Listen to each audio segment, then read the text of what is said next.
right, just want to welcome everybody here and excited for signing day.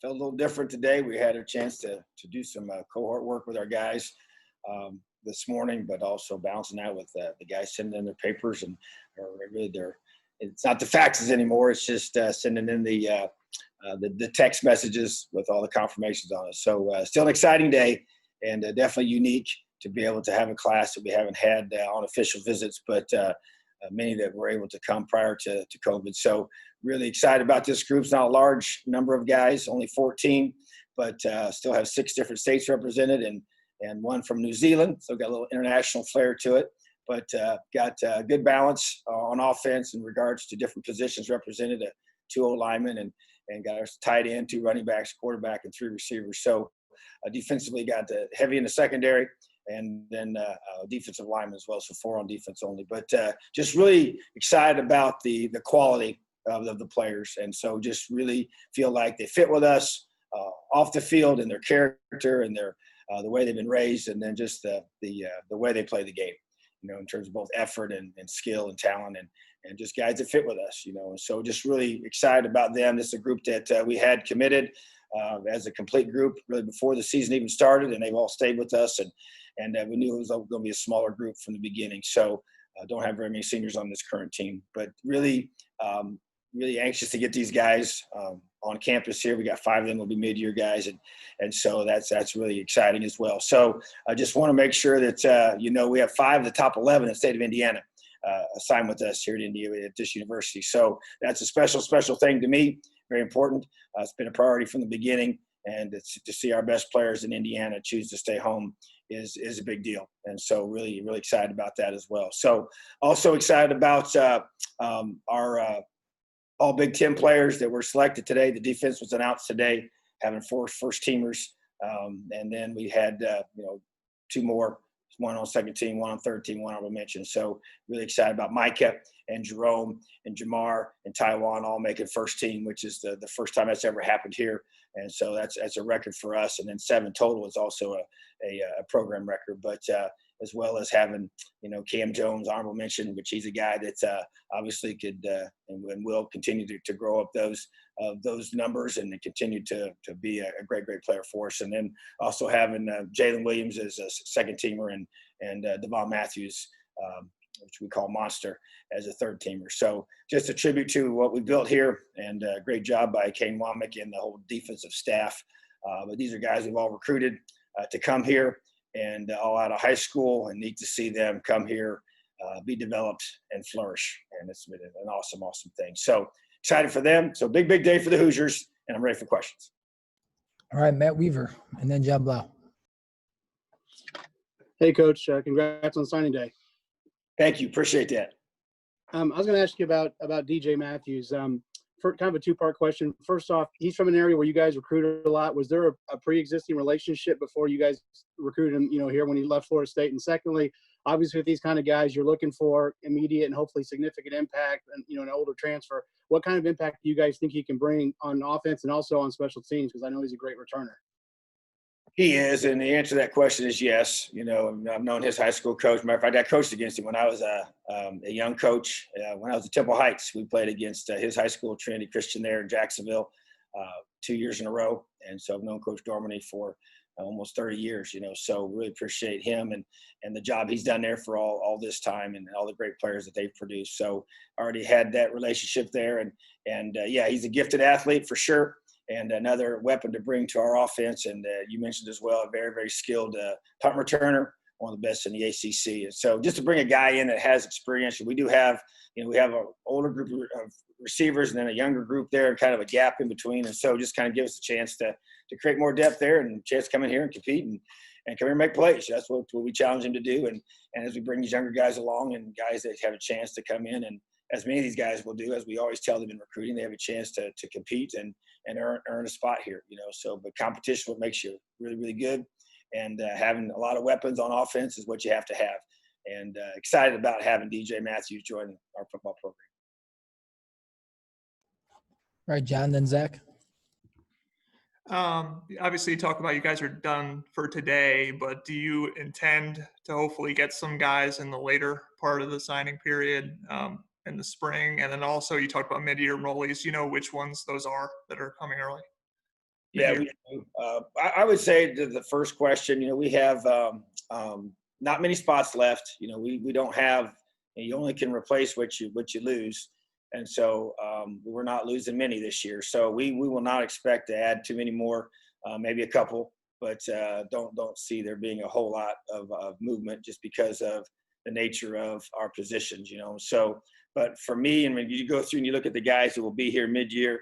So James Evans, our punter from New Zealand, he will be coming to this country for the first time, which is always an interesting, type of situation. But that's not that uncommon with individuals in the past with bringing over, specialists from Australia / New Zealand. So he'll be here with us. Vinny Via will be coming with us mid-year, and as well as going through this year, DJ Matthews will be joining us mid-year as well. Josh Sales will be here mid-year as well, and Jordan Williams will be here mid-year as well. So those are the guys that will be joining us, and excited to have them all. Those guys have a chance to help us right away, develop them, get them in the weight room, be a part of spring football, and give them a jump start on the season. All right, Zach, and then Kevin. Yeah, Tom, he's a local kid for us, and he's a Mr. Football finalist. So I was going to ask about Donovan. I know he's a guy that you've coveted for a long time. I want to say Indiana may have been either his first offer or at least his first Power 5 offer. What do you see in him? I know there's probably some of it that's obvious in terms of his measurables and his mobility and some of his arm talent, but just, as you kind of maybe evaluate him as a potential quarterback of the future, what are the things that you think he can kind of bring out of his game as he gets older in college? Yeah, I feel like that, I had him at camp and saw him when he was young. We were his first offer. And I just saw that this natural quick release that you can't coach. He obviously was already tall. He's 6'4", 6'5" guy. And he was long and lean as a younger player. But it was just that, the physical part you watch and you see that the effortlessness with which he throws the football, and you just knew he was just going to keep getting better and better, and he did.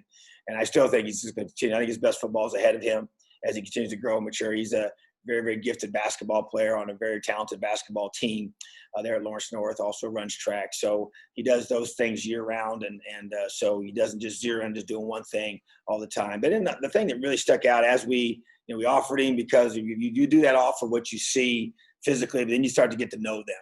And that's where I really felt like he started separating himself in my mind as, hey, this is the guy you want leading your program one day. And just the character, I have a lot of strong relationships there at his high school, know the principal and the AD well, went to high school with them, actually was raised with them from Newcastle, and then known his high school coach for a long, long time. And Coach Mallory played here, and just all those, when you know them that well, you get to know, hey, this is who this young man is, and they're going to tell you the truth, because of that relationship, that trust that you have with them, and just such a great young man. And you start talking to people around the school, and just the way he handles himself, and being able to take a program, that he's coming from, and help lead them into a historic season for themselves, and help build that program there, and be a part of that change, and be a part of that, creating that belief there. It's just kind of things we talked about, and being able to do that here. And then obviously it's already started now. And but when he was being recruited, that was just starting to happen a year ago. And then obviously committed to us even before, this season actually played itself out. So, but I just saw those qualities in him, a gifted athlete that even last year before their tournament got, canceled there in basketball, he's making game-winning shots in back-to-back games there to in those high-pressure moments. And I just like that kind of thing. Guys competing in other sports and playing at a high level, and so that to me, that matters, because you want that competitive toughness. You want that competitive greatness that a young man has to be able to be at his best when it counts the most in those types of settings. So that's what I saw out of him. And I think that he's got an opportunity to come here and be developed and buy in like I believe he will, and work extremely hard in the weight room and in the classroom and representing our program in a first-class way on and off the field. So I just think that we're so blessed to have him. And as you mentioned, he's a finalist for Mr. Football. He won the position award already for the state of Indiana at quarterback. And he's going to come here and have a great, great career, I believe. All right, Kevin, then Rick Bozich. Yeah, you mentioned Jordan Williams being a mid-year enrollee. What does that signal to you in terms of him wanting to get started? And I know he's kind of a highly regarded kid that has roots in Georgia and Texas, and he beat out a lot of big programs for him. What are your expectations or hopes for his development, maybe in that early period? Well, I think anytime you come early, it gives them a jump start on learning the playbook, a jump start on their physical preparation, just the mental adjustment to college and the schedule and all things that you do, and how that just really, really puts them, in a stronger position to play in the fall. And that's really, I guarantee that's his expectation. Now he's got to come in here and earn that like everybody else does. But he's played, as you mentioned, both in Georgia and in Texas, and high-level football. They played a national schedule at his high school in Texas here and all across the country against some of the best teams in the country. So it just brings a confidence to him, and just playmaking ability in space. And that's really, we've said a lot, but it's become that kind of game. Defense has to make plays in space and get guys on the ground, and special teams is that way, and offense is obviously that way. So that's what we do here. That's how we like to play the game. And so to me, the more weapons we can have, the better for us. And he's going to have the chance to come in here and compete and earn a spot. All right, Rick and then Peegs. Yeah, Tom, you mentioned it was, the 14 guys that you had committed all along. How unusual is it that the whole class stays together the way this one did? And moving forward with the success you've had this year, how do you think your recruiting will change, if any? Well, first of all, the first question, I think, it is unusual that they all stay together. But I tell you what, there's one thing about this group that really, and we don't, they did it on their own, which I think he made it even more impressive, was they really connected together. They got, they formed like a group text themselves on their own. They stayed, they met each other when they came to visit, a big core of them. And as guys would commit, they would, they would connect them to the group, and they really did a great job. And I think that helped bond them to where hey, we're all in this together. We're coming here together to do this and to help continue to build Indiana football. And so I think that's that connected them. But obviously, the success we had here, during the season, that just kind of proved everything. Like, I would just, as I was messaging them and we get them on the phone, say, hey, we're doing everything we said we were going to do. And it gave a chance just to solidify everything that we had talked about to their families and to them when they came to visit. And so I just think they just got closer and closer, and the bond got stronger as the season wore on. And I just think there was just no chance these guys weren't going to stick it out, because there's a lot of, kids have decommitted here lately because of the fact of not being able to get to places and just lack of connection and different things that this pandemic has caused, So, but I think having, a smaller group, was obviously something we knew ahead of time. That's totally what you plan for, because you're just replacing what you lose numerically in your senior class, So, but I just think moving forward that's it's an important thing. And I think that when you think about how this is going to look in the future recruiting and how we have to do things with the next class, I mean, there's a lot to be determined about that part of it. But I do feel like that, the 22 class for us, we kind of said this all along, is going to be a big class. We expect it to be a large class numerically, and we've been planning for that and building for that. And that's where I really see the true benefit of and the change in what we're able to do and who we attract here based on on-field performances, the 22 class and beyond. And so, because like I said, this class was already committed and together and pretty much done by the time the season started. And so what we've done on the field right now and the things we've been able to do, even just to be able to, even today, you go through and you think about that list of guys that is on the all Big Ten list there. Jerome Johnson had no Division I offers out of high school. And he came from a small town, Mississippi, and I knew his head coach, and I recruited that area when I was at Ole Miss, and I knew him, and we brought him here on an official visit and hadn't even offered him yet. And I had to kind of convince everybody here. I wasn't the head coach at the time, and convince him to take him.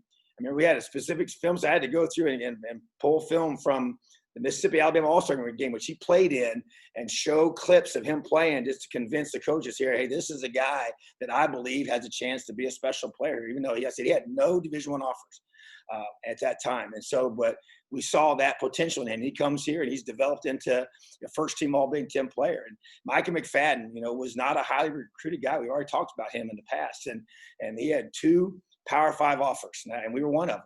And he's come here now. He's a first team All Big Ten linebacker.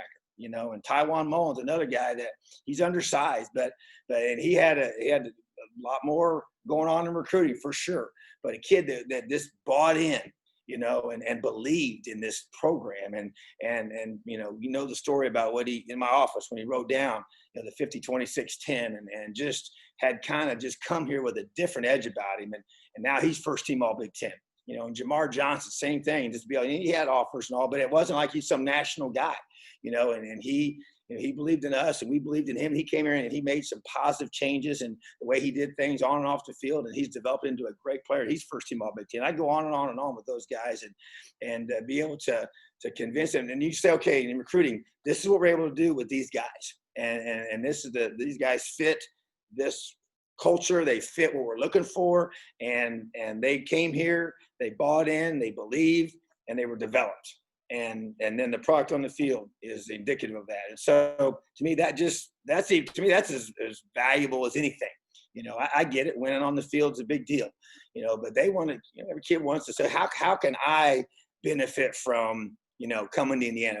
How's it going to allow me to be able to reach my goals and my dreams? And that's what I want to be able to do. And that's why you want to personalize all this and show this is how we see you. And then obviously as they come here, we want them to, be able to buy into the team and not caring who gets the credit, because it's not about me, okay? But also understand that when the team does well, who gets recognized? The individual. That's how it works. And I tell them that. We talk about that. I told our defense that when I first got here, but when you try to get recognized first, it never works. And so, but that whole concept is what we want. And so that's where I see the benefit coming. So like I said, we got a big class coming up here in 2022, we believe. And we didn't sign any linebackers this year. We're not losing any linebackers. And so we got to be able to, we're going to have to get a couple linebackers in this next class. So that's where we got to do a great job of really having, and it could be challenging because I don't even know what the evaluation is going to look like moving forward.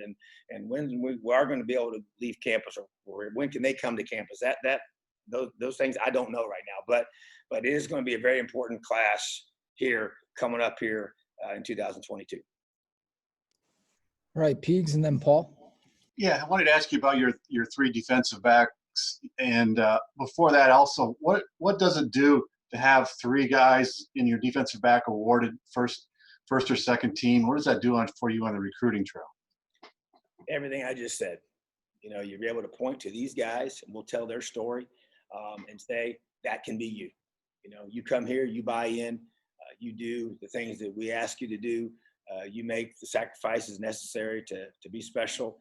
You do all the things that we want you to do in the film room and on the practice field and in walkthroughs and in the weight room and all the things that it's going to require to create that kind of performance on game day. And you lay it out for them. And you say, hey, this can be you. If you choose to come here and believe and buy in and work the way these guys will work, because that's the key. It's all about how hard are you willing to work. And so you look at the guys that we have, and Larry Smith's a very, very talented football player out of Florida. Just has so much instinct to him and just ball making ability and just around that football, and can play safety, can play corner. Just has a lot of that. And because now we kind of say he's got a lot of Taiwan in him. When you talk about a guy that just has a knack for the football. Getting balls out, whether it's strips or whether it's breakups or whether it's, getting to the football. And obviously he's a great blitzer as well. So just having all those instinctual things that makes you a great player.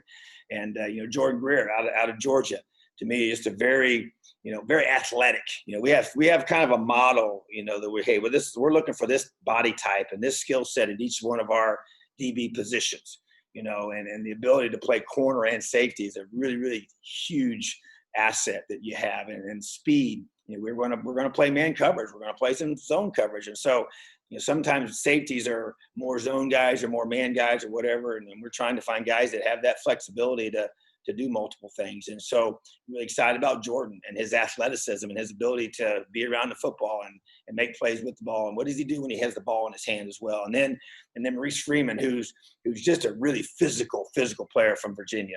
And man, I love his film. He's so explosive, and he's probably going to be more of a husky free safety type kind of guy.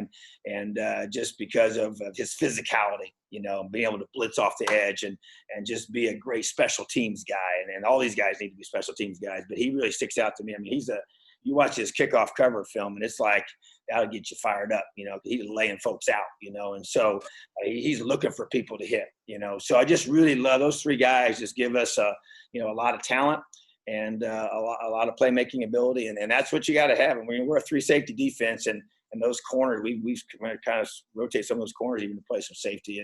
And you take a guy like Raheem Lane, who will be back with us, and a very, very gifted player that can play, multiple positions. I mean, he's actually a guy that can probably play them both corners and all three safety spots, So just looking for the kind of guys like that you can utilize and mix and match within your system. And as they grow and develop, and sometimes guys get bigger than you think they're going to, sometimes guys don't, but a lot of speed, which is the common denominator that has to be a part of this equation, and that's what we're looking for. And I'm really excited about the three DBs that we added today. All right, Paul, then Dylan Wallace. Hey, Coach, you mentioned that you had 5 of 11 of the top players from Indiana, and talking with them, they all talked about how they couldn't wait to be a part of what you're building. One, how special is that? And two, when you look at a guy like Vincent, who is a legacy player, his father here and his brothers here, how special is it to have a guy like that as well? Well, I'll never forget, we had the core of those guys in this room I'm sitting in right now, and I stood before them. It's probably been a year and a half ago, before the whole pandemic even started. And I just, like I always do, I poured my heart out to them about what we were building here. And we just finished the season that we had and did some great things, but just this hadn't happened yet, and so, but just knew how close we were, and just was talking about the guys. And it was kind of a group that we had, a bunch of the Indiana kids here. And so we even had some guys that were even in the next class there that day. And Vinny Fiacchio, the guy you're mentioning, who's had family play here, and his dad and his brother.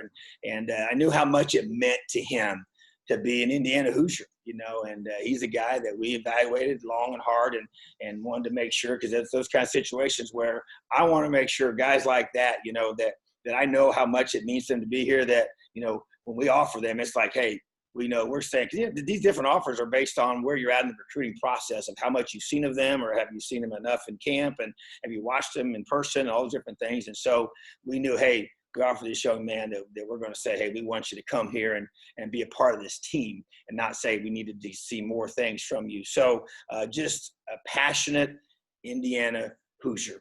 That's who we're getting. That's big and strong, can move, plays both sides of the football. I love that about him. I love the fact that I like guys that play multiple sports and multiple positions. That, to me, is that versatility is really what you're looking for. And Cooper Jones, another guy that his dad played at Notre Dame and mom played here, softball. But it meant so much for him to want to be a part of this, and I'll never forget, when he called and said he wanted to be a Hoosier. I went nuts on the phone, because I knew he was our kind of guy. He's big, he's athletic, he plays basketball, but he's tough. And he plays so hard, and he's so physical, and he cares so much. I went and watched him work out, in his school before everything shut down, and just could see that intensity that you have to play defensive line. And this thing, we already talked about Donovan McCulley, but just another huge piece to this whole Indiana football program.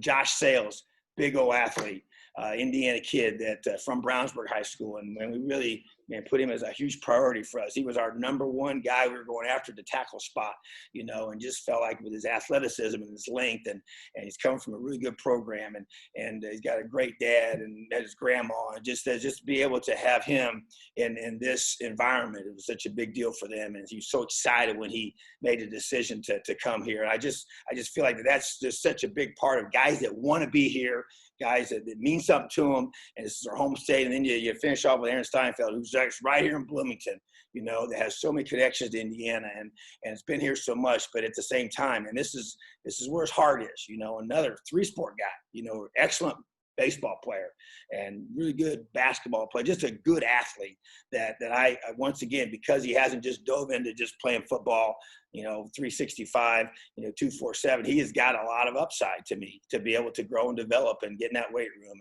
And but I said, I want guys that play multiple sports that aren't just, all they do is just play football year round. And sometimes that happens, but I really would prefer that we get athletes, that know how to compete in different sports and have to shoot free throws, with maybe very few seconds left on the clock, or have to be at the plate when it's 3-2 and you gotta, bases loaded, and, 2 outs, whatever. You gotta be able to function in those, you can't create that competitive spirit in a kid, laying on his back doing a bench press in the springtime, So that to me is really what we like. And I think that, I was a 3-sport guy in high school, and that's a big part of that. I was a wrestler, and I was involved in track and through the shot and discus and coached all those other sports as well. So those kind of guys, and they happen to be from Indiana too. And that's just it made it special to get those 5 guys that believed in us and chose to come here and saw the vision, believed in the vision, and now want to come make it a reality to help live out that vision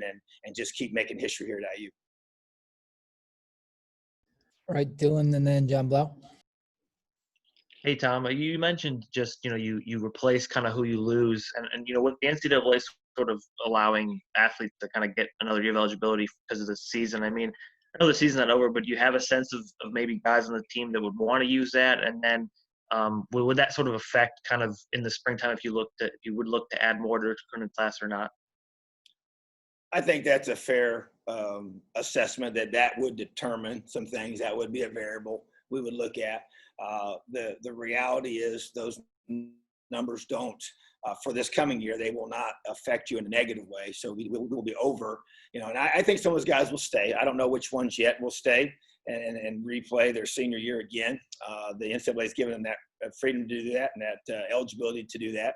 And so we'll have those discussions once we get, through the bowl game, and we'll know more what those guys are planning. And some of it's just sitting down and just kind of figuring out what's my future look like? What's next for me? And I want to always do a really, really good job of helping them figure that out and gathering information and giving them as much info as we possibly can, and from every angle that we possibly can, so they can make the best decision for them. And we'd love to have these guys, be able to be back with us, because it was such a choppy off season. We really never had a chance to. We got a brand new shrink staff that joined us right before spring break, and then that's when the pandemic hit. So, and then they came back over the summer together, and that was start, stop. And then the fall stopped and then started and then stopped, and just different things. So they've never had a chance to really be with that group of guys for an extended period of time. So that's a thing to consider, in your development, and the ability for you to be able to leave here and go on to whatever's next for you, and that you're most prepared for that. So those are conversations we're going to have. And based on how many of those guys decide to stay, that will affect who we would probably go out and maybe fill a spot or two that we have left. All right, John, and then Matt. We didn't ask about this yet with Kane. I mean, obviously still got a little bit to go, but have you started getting phone calls and started looking into and exploring, candidates for that job yet? And how do you look at what you want from that coordinator? Has Kane kind of molded that at all in terms of, the way he runs the defense and what you want in the next one? Okay, so several different questions there. I said, first of all, yes, my phone has been very active with that, as you would expect. I'm not in a hurry with that, and that's kind of how I've explained it. We're going right now. The focus is on finishing out this season and having a great, as of right now we know at this point, getting our team healthy and getting them prepared to have a great bowl experience for our football team and playing our best football in that bowl game and the goal of winning that bowl game. So that's the focus. Kane's going to be part of that with us, and that's awesome. He's going to finish out with us, and I really am excited about that for him. And as this goes along, there's no question. You start to, I've already started that you're thinking of, what you're looking for in that guy for that position. And it's a little unique for me because of my involvement on defense and the fact that this is our defensive system that I brought here back in 2016. And we've tweaked it every single year. And we even tweaked it here this last year with some different things that we added. And Kane and I did that together. And he did a great job of really, running all that. And he brought some new ideas that I thought were excellent and made us better. And so that's the whole point. I want a guy that can come in here and run this system. We're not coming here and we're not changing our defense. This is what we do. This is our Indiana football defensive system that I believe in and we built here over the years. And I'm, like I said, I'm involved in every single meeting, and I don't tell that coordinator what to call on game day. But all those decisions that as we decide the game plan and what we decide to do in the off season, I'm involved in all those things, So that's where it's a little bit different than the offensive side of the ball or an offensive coordinator position, because in that, I'm not in those daily meetings, and that's by design. That's how I set it up ahead of time, and that's how we follow that. So that makes it a little bit different situation for sure. But we're just going to find the best guy that fits with us, and the guy that I feel like is best to allow us to continue to grow this defense. And I think we have a chance to be really, really good next year on defense. And I expect us to be better than we are this year. That's my expectation. And I said that last year. I thought we had a chance to be really good defense this year, and it proved to be true. And so bottom line is we just want to keep growing, keep developing, keep getting better. And that person they're going to be given that charge to capture that room again with that new individual and put their personality and stamp on what we do. And I give them that freedom to do that. But the scheme itself is going to be, this is our system. So it'll take some time here. We're not going to expect it to make a decision anytime soon. And I want to make sure we get it right. And there is one benefit of not having, usually we're out recruiting this time of the year. And we would recruit, right after the bowl game as well. And once we get through the normal dead period, but now it's all dead till April. So that's not going to be a part of the equation. All the recruiting will be done virtually and on the phone. So that will take a little pressure off in regards to the timetable, but I want to get it right. And it's a very important hire for us, and we plan to. All right, Matt and then Stefan. Hey, Coach, I wanted to ask you, two of the guys that are coming in mid-year are offensive linemen, Josh and Vinny. And I know ideally you like the redshirt linemen and bring them along as slowly as you can and, wait till they're a little bit older. But we know that, last year you had to play Matthew Bedford. How important, how valuable are these months that they'll get with the strength staff, with you guys in spring ball, not only for their development, but it also, I would think it would help push the guys that are above them, because these guys physically are pretty close to being ready to play as far as size. I mean, just how valuable is this time going to be for them? Extremely valuable, without question, especially on last scrimmage. The weight room is the part that, the physicality, like you said, these guys are big young men already. They're coming to us big and thick and strong. And so, but at the same time, they've got to learn our system. They got to learn how to play the game at this level. And so it is hard, and I know even when Matt was thrust into that position, it wasn't really by design. It was, hey, this is reality, and starter goes down and you got to be ready to go. So, but there's no question that the ability to come at the mid-year, be a part of the entire off season. You get a whole extra spring ball. You get a whole extra, semester of training with our strength staff, and what that all looks like and how that is a part of your development. So I expect them to be way further along than they would have been had they just showed up, on June 1st. So how that looks and how they, respond to that is up to them. And honestly, you never know. And that's where you just have to, are they going to push the other guys in front of them? I'm sure they will. But that's also on them as well. So they got to come here and prove that they are good enough to play early. And if they are, they will. And if they're not, they won't. And so we've got more depth than we've ever had in this program. And so that's a good thing. And that competition and that ability to push each other is a powerful, powerful thing. And the motivation that it creates for everybody, including yourself, is really, really good for our program. So glad they're coming early. We'd like to get as many as we can that want to do that. I don't push guys to do that, but I always give them the facts, the pros and the cons, because it's just like anything else. There's things that you can do that help you become better. There's things that sometimes a guy may not be ready yet. It can be negative. And so we want to make sure something that they want to do and we feel like that they're ready for. So excited for those guys to get here and ready to get to work. All right, Stefan and then Zach. With Lee Wilbanks, I know his story is kind of fascinating. How he made it through the ranks at Ole Miss, and now he ended up here. I mean, this past year, him working with you guys under these circumstances. I mean, how impressed have you been with him? Well, he may be the hardest worker I've ever been around in my entire coaching career. Relentless recruiter. Give him a ton of credit for everything that we're doing here in recruiting. Just watches hours and hours of film. Does a great job of finding guys, and being able to, just even when we were all the way back to a place like Lambeth, where we first worked together. He actually was our secondary coach as well as recruiting coordinator at Lambeth. And so he and I worked really close together because I was the coordinator at that time. And so got to know him really, really well and just watched hours and hours of film, just trying to find guys there. You're trying to find that hidden guy that nobody may know about or just this or that situation. And so just continue to do that, finding guys from all across the country. And so I just think that's, in a place like this where we got to be able to find those guys and be able to project, watch that film and project, who can become a certain level player down the road. That's really what we've, done really well here, I think, in the last several years. And that's like all those guys we just mentioned, they just got recognized today defensively and even on the other side of the ball yesterday. So to me, that's the key. And he's the big part of that. And just so valuable to us and does a great job for us. And just have a ton of respect for him because I know how hard he works. And matter of fact, I gotta shoo him out and say, hey, you need to go home, and go be with your family. And even when he's there, he's working. So, but that's just he's relentless. That's our one word for 2020, and that's how he recruits. All right, Zach, and then Peegs wrap us up. I guess kind of going back a little bit to the relationship that you said these guys have formed. I know you can't predict the future, but I think there's a lot of people wondering just across college football whether the unorthodox nature of this, if it's going to lead to some guys maybe struggling in the programs that they're in. And I know you've talked about how you're kind of focused on working maybe doubly hard to build relationships with guys when they get to campus because you haven't had the normal sort of in-person contact and recruiting.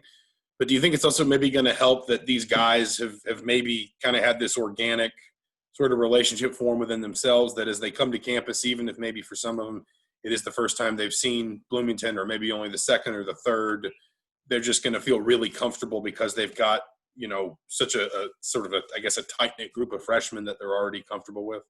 Yeah, I hope so. I think that's a perceptive question because the bottom line is that we kind of got a little bit of everything with this class, even though it's small. We got guys that have been here a bunch of times. We got some guys that have never been here, not very many, but we got a few. We got a few that have been here only to the town. And they were able to come and on their own go through campus and just kind of, drive around and see everything from the outside. They couldn't come into the facility. But they have been to Bloomington. But that's the uniqueness of this recruiting right now. And so, that's why I think you've got a lot of people saying, hey, we can see a lot of guys, go somewhere and not necessarily like it because they really never had a chance to go there and experience it on an official visit where you spend 48 hours, with the team, having a host, being in the facility, meeting with the coaches face-to-face, going to dinner with them, doing activities together, having position meetings face-to-face. Now, we've done all that virtually, okay? And that's where, I guess time will tell. I don't know the answer to that, to be honest with you. But I will say I've been impressed with the way these guys have connected. And I think some of it was because of that. They kind of forced them to do that. So I think just like anything else, when you have something happen that's never happened before, a lot of things maybe grow out of that and become a product of that. Some are positive, some are negative. And so I think that's a positive one of this is it's forced these guys to connect in a way that maybe they wouldn't have had they kind of come in the natural way. Usually what happens is they come on an official visit and that's when they really start connecting, and then they leave there and they kind of stay that way. But here they've had to do that on their own, which is even, once again, you talk about leadership on a team. It's always way more effective when it's from the players and it grows from the inside out. And well, I could say that's the same way with this. This is something that grew naturally from the players from the inside out. So I think it has a chance to be really special. I really do. And I think that's the exciting thing about this group. That's what sticks out to me about this class is the way that they've done that. So that's a good thing. And but it is a smaller group for sure. And so that's probably another reason why maybe they got closer, because there's less of them and they've got a chance to really get to know each other well. So, but it's like anything else, it's always the value in it is the people. and the relationships that you build. And so I think that's why, they fit here with us. We're a relationship-driven staff and a relationship-driven program, and that's what LEO embodies. And my whole, philosophy is to build those relationships, those strong, embedded, to where you trust the people that you're with. You can talk with them, you can confide in them, and they trust you and you trust them. And so that all starts with, entry level of, getting to know each other well and just letting it grow from there. So I hope, and that's the plan, is that these guys will really come here and just grow that relationship that they've started with each other and infiltrate that into our entire team. All right, Peegs, last one. I don't know if rankings aren't necessarily accurate, but Jacquez Smith is your highest ranked recruit by a lot of people. Just how did that one go down, and what is it about his talent that allows him to convince people he is that good of a player? Well, when you go through and they base those off of watching film, and then guys go to certain camps and get evaluated there. And I just think just the ability to, get in and out of his breaks. He does a really good job of that. He's thick and strong. He runs well with the ball after he gets in his hand. I think that's a big deal. He's got some maturity to him physically. And that to me shows up on film. He's hard to tackle.